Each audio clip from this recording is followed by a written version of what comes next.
What is going on, FA Nation? John Impemba here with James Grande. Welcome into the Fantasy Alarm NBA. Man, we're talking so much basketball. You got it on my brain here, sir. MLB DFS preview show. NBA soon. Couple months out from the NBA tip-off, end of October. We're only a couple of months away from there, but we're talking some MLB DFS here. 8 games on the main slate. Sir Grande will be on your playbook for this 8-gamer. Got a couple of weather spots we're going to have to pay attention to prior to roster lock. How we doing, good sir? We're doing good. 6:40 start, so about 25 minutes earlier than normal. So keep that in mind when building out your lineups. Unlike the NBA, the MLB starts on time. That is fair. NBA tip says 7. They'll tip at 7:10. Always you get 10. Yep. You get the 10-minute buffer. Yep. Yeah, I mean, it's an interesting slate. There's good pitching in bad spots. There's bad pitching in good spots, to be honest. So we're going to have to figure it all out, and that's what we're here for. But initial look is a very interesting slate that I feel like some guys are like a little mispriced. Do you know who the first starting pitcher I put into lineups today was when I was just looking at it earlier?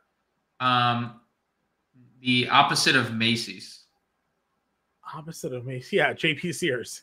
Maybe do a mental gymnastics on this one. Jeez, yeah, JP Sears is literally the. I'm looking through the slate. I was like, Glasnow versus Philly, not really. Hunter Brown versus Texas, Aaron Nola versus Dodgers, Gallen versus Cleveland.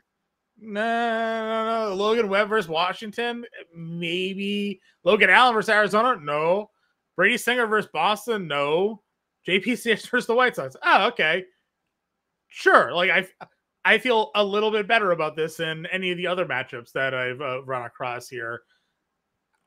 That's how I feel. I mean, Logan Webb probably ends up in a lot of lineups against Washington because on the other side it's Patrick Corbin Day. But you can't feel good about any of the top 4. 3 of them are on the road, and one's facing the most expensive guys, not looking great, and he's got Philly.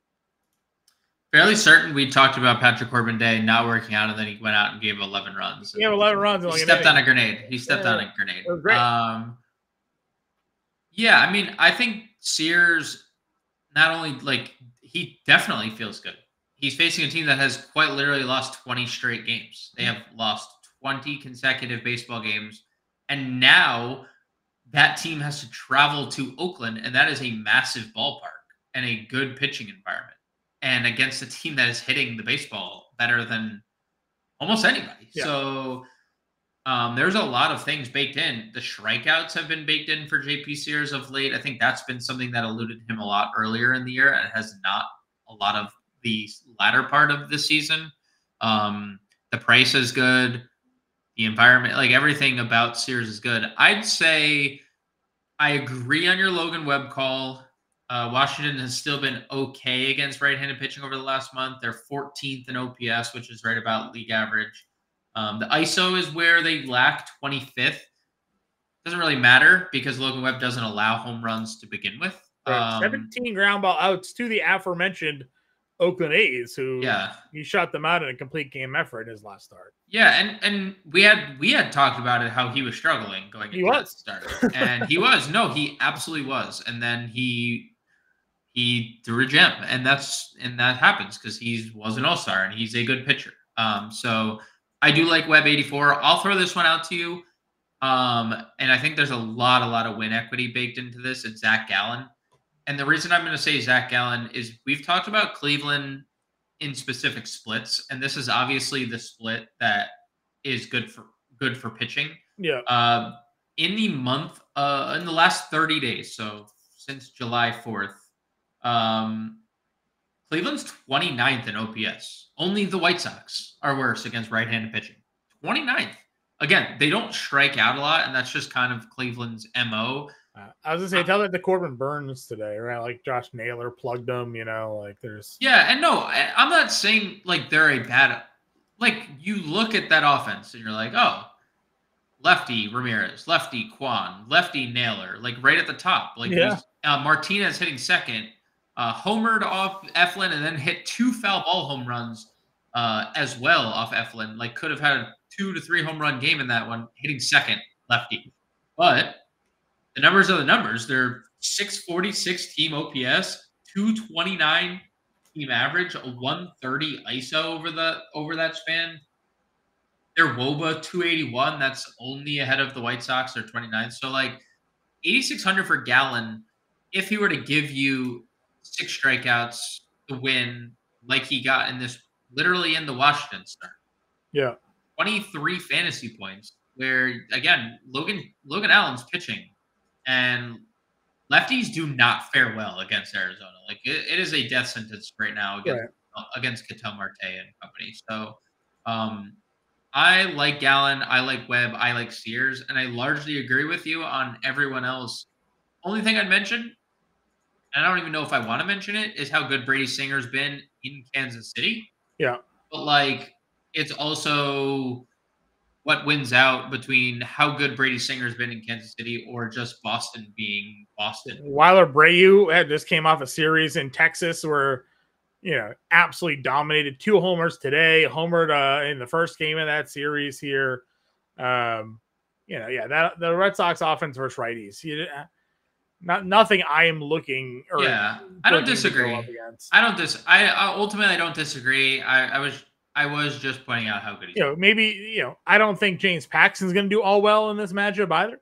So maybe Brady Singer can get like a 4 earned to win or something like that. To your Gallon point as well, reverse splits guy this year, shutting down lefties, 212 average, 276 WOBA, righties on the other side though, 267, 400 slugging against him. So, if they are going to throw a whole lineup of lefties at Gallon, that's been the better split for him this year. So, but to that point, like I said, 8,600, 8,400 might be my top price pitchers today. I'm plugging in Sears, and then like I don't think I go anywhere else. I don't think I'm pitching anybody else. Like, do you have a reason to go cheaper than Sears? I mean, I think there's like a case to be made for David Festa, but it's not like a compelling case. And that's it. And that's a game that might not play. I mean, I don't know how severe the rain may be in Chicago, but Chicago and Cleveland are the 2 games that got the rain symbols on us here. So we'll see. And obviously, like that's a wait and see. Yeah. Now we'll see. He has a lot of home runs. That's been the problem for Festa so far. He's looked really sharp in his last 2 outings, and we had talked about it coming into his like call up. He had a ton of strikeouts at the minor league level. 6 strikeouts in his last 3 outings. And obviously the Detroit outing didn't go as planned, but 7 strikeouts against Philly, 6 strikeouts against the Mets, 2 teams that don't necessarily strike out all that much. Now you get the Cubs, who, seemingly getting better. I mean, 17th in WOBA against right-handed pitching over the last month, 17th in OPS. So 174 ISO is a little scary. 13th, that's 13th in the league against right-handed pitching. That's a little bit to be concerned about because Festa's given up a bunch of home runs. But I think that there's some strikeout appeal if we're making teams like the Mets and the Phillies whiff that much. $6,100. So we'll obviously have to see the weather. There's always the wind factor in Wrigley too. We don't know what the weather in Chicago is going to be like. If there's rain plus wind, like that's a little scary. So I would say Festa 6,100 for just like a pure punt because nothing else down here is appealing. Like Cannon's been pitching well, but I don't really want to pitch him against Oakland. Hendricks, no thanks in general. Minnesota's been just absolutely crazy against right-handed pitching in general. Nick Martinez, Corbin, Roddery Munoz. Okay. Catcher. Maybe a bit more on a small slate. We got some matchups look to target, as you talked about. There's some bad pitching, some better hitters in good spots. Any core plays that catcher for you here? Yeah, I mean, I think we go to 3,600, 3,500. Freddie Fermin, Gabriel Moreno right next to one another. Yep. Furman's been amazing against everybody. He's hitting over 300, nearly an 800 OPS on the year. I can't believe in 14-team leagues that he would be available as a free agent pickup at this point in the year. But if there are, pick him up. Might have for a buck. We'll find out. Might have. Gabriel Moreno hits second against lefties. Like that has been a comfortable spot for him. And like we haven't seen like the ceiling from Gabriel Moreno this year. I will say for a guy with 4 home runs and has only played 85 games, 40 RBIs is like a pretty good number. And as long as Ketel Marte is hitting in front of him, there's always going to be against a lefty and a run producing opportunity. So I think right off the bat, Furman Moreno would be the 2 guys for me. I agree. Yeah, I agree with you. And then, whatever we got for San Francisco going up against Corbin, happy to consider those guys. Caratini, 26. Yeah. Against Heaney, there's a chance him and Yainer Diaz both in the lineup. Sure. First base up at the top, we got Ohtani versus Nola. We may have Freddie Freeman back. Obviously we haven't talked a lot about Freddie Freeman. Some very sad, the things that he's dealing with his son being ill, and that's why he's been away from the team. But Roberts mentioned they could be available, for this game here. So we'll see if that ends up happening or not. Harper, Perez, Pasquantino, your top 6 options here at first base. What do you got? I mean, I'm always good to play like Ohtani in this spot. You'll probably get him lower owned. Aaron Nola's allowed 19 home runs this year. So if you want to play Shohei against Aaron Nola, I would be perfectly fine with it. Harper coming off a big home run after really just doing nothing for the last week and a half, 2 weeks. He has been largely bad. So I'm okay with Bryce. Glasnow has obviously not been great. I'm really intrigued by Salvi here. We didn't mention him at catcher, but I just feel like Furman's the better value. Yeah, oh, for sure. And honestly, Furman allowing them to play Salvi, at different positions. Yeah, I think it is a really nice thing. We'll see what the lineup looks like, right? So we'll see because at times they won't. It's a tough because you're not playing Pasquantino in the outfield. You're obviously not playing Salvi. You're DHing one of these guys out of the rotation. So we'll see who it is. I assume it would be Vinny Paz, but he's also been awesome lately. So if Salvi and Furman are in the lineup, you can stack both them up. I like them both. Probably don't play Pasquantino, but I think the problem for me lately has been I've largely not played him in stacks with the Royals, and he's been the best. He's been the best one of all of them. For the last 5, he's been pretty impressive. Obviously, double homers against Detroit there, kind of driving that value with him. Miranda, 4,200 against a righty. Yes. Against Hendricks. The 3 hits. The Burger Man has been coming around of late. Homers in 4 of the last 7 for Jake Burger here. Too bad.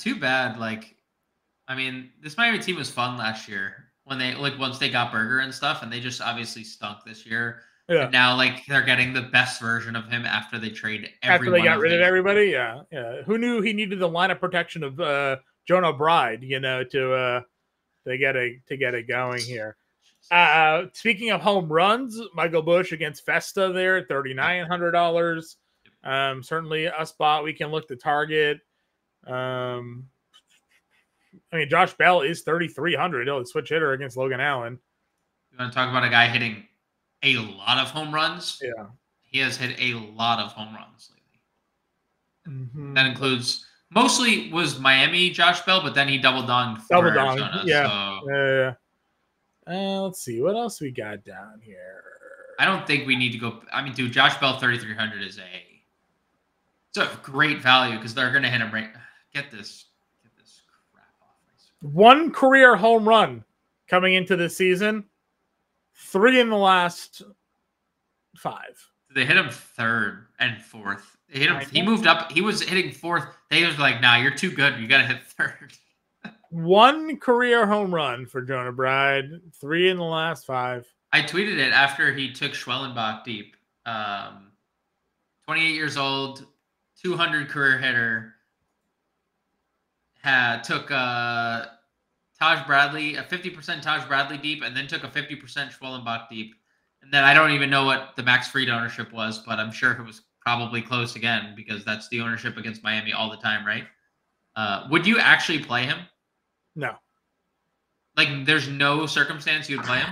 I mean, unless I'm full stacking Miami, then you have to take the cleanup hitter, right? Or the number 3 guy. That's like a legit, I think that's a legit question because he's so cheap. Not that you need like that. I'm just saying, like, it's just crazy. Second base, Ketel Marte and Altuve, both in great spots here. Obviously, Marte would be the insta click at 58, given the way he has played. Like, if Ohtani didn't exist, would Marte have a legit chance at the MVP? Probably. I'd have to like quickly reanalyze the National League at the moment, but I think he would legit have a chance at the MVP if Ohtani didn't exist. Yeah. Like, he doesn't have a chance. None. No one on Philly. Ohtani's minus 1100. Yeah, I mean, you think about like even like the NL like leaders. Like, Philly has nobody, Atlanta has nobody, Milwaukee, no, their best player got hurt. Yeah. St. Louis, 3 games over 500. They don't have anyone. The Dodgers have Ohtani. Padres, who would they beat? Their Machado. Like, yeah, but he spent time like. It's literally Marte might finish second. You want to get some? That's what I'm saying. He's a minus 1100 favorite. He's no doubt the best player. Like, I was gonna say like Ellie, like, because he's gonna have 100 stolen bases. Yeah, but I mean, he's not even the top 4. I don't think so. Like, anyways, so yeah, no, Marte great. Where would you go after that though? What's your like? Go Lux against Nola? Ketel Marte plus 3,000, by the way. Yeah, that's what I'm saying. Like, there's Ohtani is such a heavy favorite to win MVP. Where would I go after that? Like Lux at 34, Michael Garcia at 43 against Paxton, maybe. Yeah, Michael Garcia will lead off. He's been fine since being started back. He's running again. I'd be okay with like.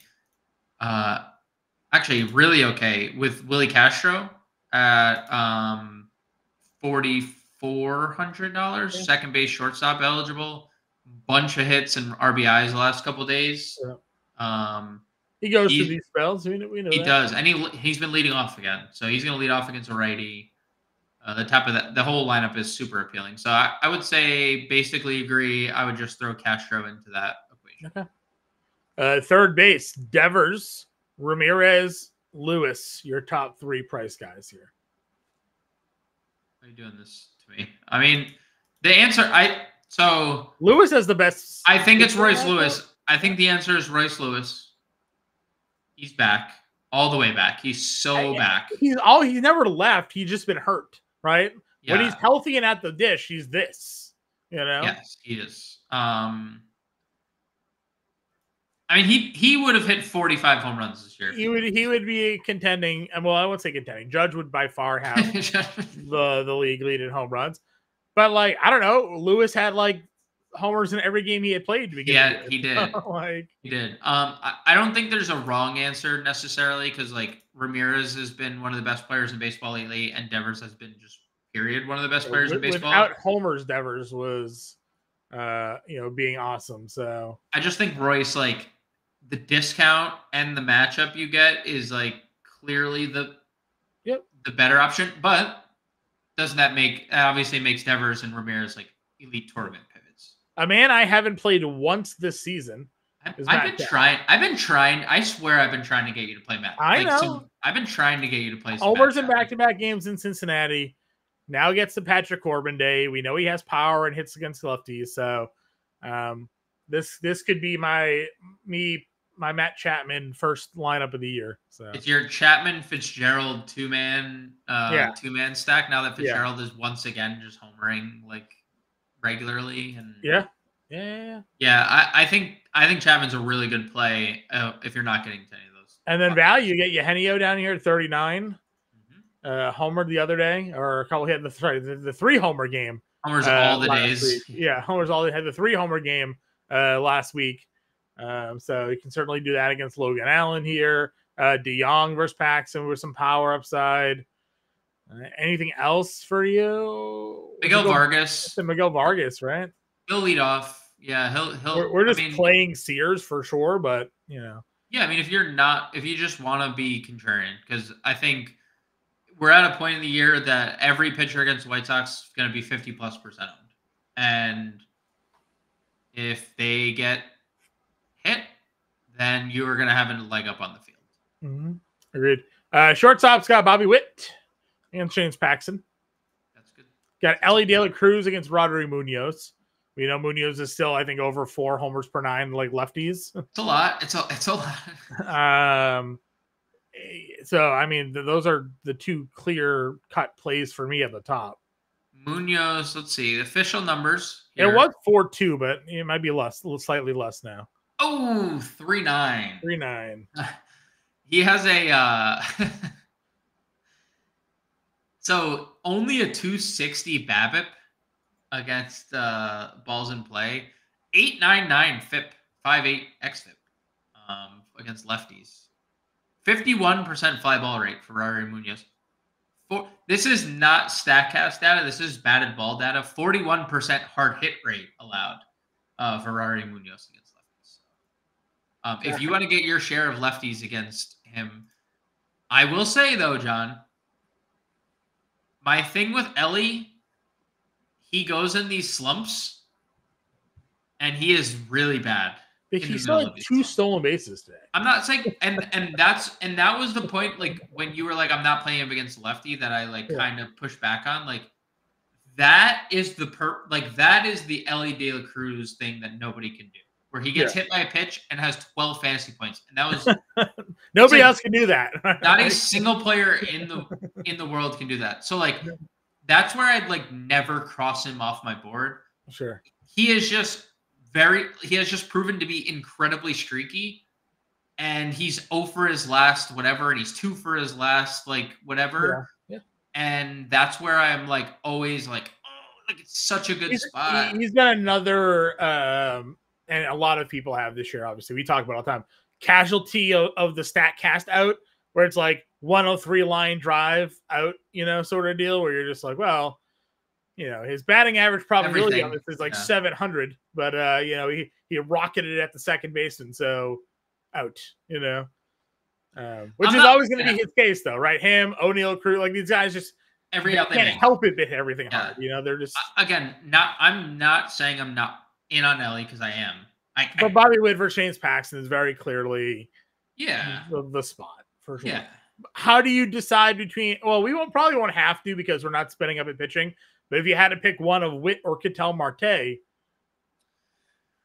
honestly, probably Ketel Marte of the 2, because we could play Fitzgerald at 45, or Xavier Edwards at 42. Xavier Edwards, man, sheesh. You want to talk about why the Marlins have been so pesky? Because their leadoff guy gets on all the time. Yeah, he has multi-hit games every other day, multi-run games every other day. Yeah, I'm good with any of those top dogs. And then there's good value here. By the way, they got Casey Schmidt back up. They got Luciano. Geraldo Perdomo's hitting 370 over his last 10 games. All-star last year, Geraldo Perdomo. Wow. Yeah. Listen, listen, you can't take that away from him. He was an all-star. I know. We'll never forget the 500 week that Casey Schmidt had last year. Really hit home runs too. Yeah. Wild time. Listen, I keep saying Marco Luciano here. If he's gonna, dude's a talented player. So if he's gonna be in the lineup, $2,700, I'll give him a look-see there. That's all I got though. You got anybody else? Sogard gonna play for Boston or what? Should is he gonna mostly play against lefties, and Hamilton plays against righties? Is that what?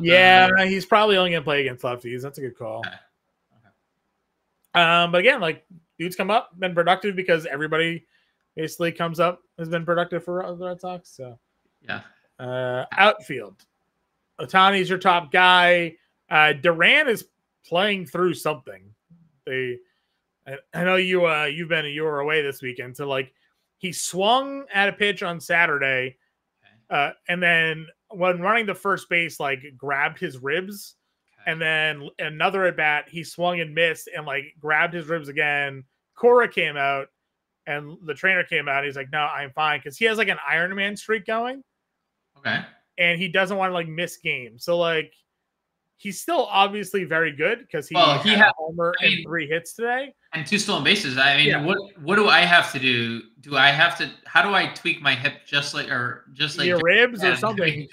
But like they came out after the game and Cora's like, yeah, like he tweaked something on his swing and like, but he said like, he's fine. And even he was like, yeah, like, I could feel it a little bit, so like he's playing through something, but also 3 for 4 to homer. So, but just be on the lookout that another swing, they had Tristan Casas who tore rib cartilage and like fractured a rib. He's been in AAA. They asked him like how the rehab's been going. And he says, when I take swings, it feels like somebody's punching me in the ribs. So like, I don't know when Casas is coming back, but that doesn't sound good. Tangent aside, Ohtani's up the top. Jordan versus a lefty. And we know he can hit lefties pretty well. Brent Rooker versus John the Cannon, $5,400. Feels like a pretty good match to take advantage of. That's just one man's perspective. What do you think? I'm good with basically playing all these fine baseball players. Gentlemen. I mean, like what? Like I don't get the Bellinger price per se, but like, am I gonna also sit here and say that he's not gonna homer off Festa, who's allowed a lot of power in his first 4 starts? I'm not. He's led 7 home runs in 4 starts. Or 4 outings, rather, because I know they all haven't started. So, I mean, I'm good. We know Schwarber can homer against anyone, and he is really crushing baseballs at the current moment. So, I mean, if you want to get to any of these guys, you can. I think Rooker, Ohtani, Jarren Duran probably stand out the most. The biggest upset of the season has to be Kyle Schwarber hitting 250, because I guarantee you, had I known he's going to hit 250 this year in our auction league, I would have tried to get him. Yeah, I mean, he's going to have 100 runs, 35 home runs, 80 ribbies, 850 OPS, 850 OPS, 100 walks. I thought he was going to hit 212, so I did not bet on him. And 250 is. I mean, this is an insane year. Dude, this is what he's going to do this year. He's going to be the best season he's probably put together since his Cubs days. Under 5K. Where are you starting things? I mean, I would say at 5K, I'm okay with Seiya as well. Okay. Just with how good he's been. So Buxton left after making a defensive play on Sunday. Yeah, ran into a wall. Hate to see that because like he has been so good, and like knock on wood, healthy, right? For like a lot of the year. Yeah. And he's been hitting the ball really well lately. He's been great. Hitting third. In a lineup that has Royce Lewis back, he's hitting third, right? He's hitting in front of Royce Lewis. He was medically cleared, but obviously because like it was a blowout. Yeah, so that's where I think I'm good with suggesting him, because if he's medically cleared, in the lineup, yeah, for sure. He's definitely playable. If Helio Ramos plays, there's a swollen right thumb. His numbers against lefties have really not budged. Against righties, they are not, but Helio Ramos against lefties. We'll see if he's in the lineup. Teoscar, no. Ian Happ also got hurt. I think Luis Robert has been a literal death ball, and he is contributing to this problem where he just steps up and strikes out every. Well, he doesn't care anymore. He just doesn't care. He strikes out every at-bat. I think Lourdes would probably be where we want to go next. 4,300 against the lefty. I mean, I'd give Weiler a look. And Weiler, oh, dude, he's been insane. Yeah, like he's going 400. I mean, this is the guy that was playing before the injury, where he was hitting third, and you're like, oh wow, he's been good. They had Kevin Millar on the call. He does like the road games, and he's like, honestly, this dude got 500 at bats. Like he's probably like a perennial 30+ home run hitter. And I thought that was a little bit hyperbole at first, like Millar just kind of talking. But now I got to thinking about him, like he has a lot of power. This guy, he might. He strikes out a bit, but I mean, 30 homers, I think could certainly be. So does everybody, John. That's not even like a concern. I agree. At this point. I agree. Andujar 39. Where's our guy Butler? They dropped for 38 for Lawrence Butler. Okay. I mean, I know he's like a little slumpy, but I would play him. Couldn't be the best player in baseball forever, but Cannon makes me want to at least give him a look. Renfroe versus Paxton obviously is a pretty good spot. Wallner versus Hendricks. Yeah, the Wallner Lernack. They hit Lernack second, and they move Wallner down. But I think both of those lefties are firmly in play for sure. What do you do with like I want to like get to Reds, and maybe I don't. I was gonna say you could put the entire Reds outfield. They're all lefties, right? The problem is, Friedel, and I remember this. I stacked them like last week. They're like very prone to pinch hit people. Like Fairchild's back, and like I just feel like they'd be like good with pinch hitting, right? Like if you have TJ Friedel up in a crucial spot and like Novelli is not in the lineup, like they're gonna pinch hit with Novelli if a righty or if like a lefty comes in, right? Sure. Against Friedel. So that'd be my only problem. I would probably play Fraley over Friedel. I think Fraley's been better of the two, sure. and he's cheaper. So if I'm playing either of them, it's probably him. Also, sneaky play here, John. Mark Canha hitting second for the Giants against lefties since he got traded there. I don't know. Little Mark Canha, 3,500. You play like the top half of the Giants lineup against Corbin. We know Mark Canha is good against left-handed pitchers. Yeah. So I don't mind that. Grishik will hit in the middle of I think he hit third with Christian Walker or fourth the other day with Christian Walker out against a lefty. Let's see. We do every podcast we do is an Astro against a lefty. And like I'm so sick of looking at these outfielders and like terrible. Being like, wow, they've just had this long history of hitting. Like they've been so bad against everyone this year. Like I'm done with it. Done. And they're all gonna homer, but I'm done. Let's see. Yeah, Dubon's 27. Dude, they're all down here, just like Duran. That's probably it, right? Let's get a lineup. Let's do a lineup here. So Marte's your plug. Marte over Witt. I think Marte's the plug. Yeah. Okay. I think we'll be able to get to another spend up with the with what we got. Are we doing Webb or Gallen? Let's do Webb. Furman. Yep. Where's Can't go wrong. 33? 35. 35. 36. It's him. He's right next to Gabe. Price blindness for a second there. Okay. First base, Josh Bell. 30. I mean, stick on the Arizona bandwagon here. He's freaking free. Third. Go Chapman? Chapman or Royce. Cheaper? I would say Chapman or Royce probably, or Miranda if you wanted to play Minnesota. Dude, Royce is a really good price for Royce Lewis. He's a $6,000 player. I know. When he's like... We're talking about a guy that just gave up 11 runs. I know. And then you said Canha, right? So just do a little stack. A little three-man stack, yeah. Right. I would assume that would be your top three in the lineup if there's no Julio Ramos too. Lawrence Butler, 3,800. I mean, I don't know if if we want to get Minnesota, they're all cheap. Like if we wanted to play a Minnesota guy instead, like to get a couple $100 extra. I mean, yeah, it would be Buxton. So why not Buxton? Yeah, or do Wallner with him? Yeah, I'm good. Yeah. Okay. Example lineup: Sears, Webb, Furman, Bell, Marte, Chapman, Fitzgerald, Canha, Wallner, Buxton. 2-man Minnesota, 3-man San Francisco, 2-man Arizona with a spend down catcher. Sears and Webb at the starting pitcher. A guy, James Grande, again, will be on the playbook. So be on the lookout for that. We'll be back live at 5 p.m. Eastern time. Appreciate you all tuning into the show today. We'll see you then.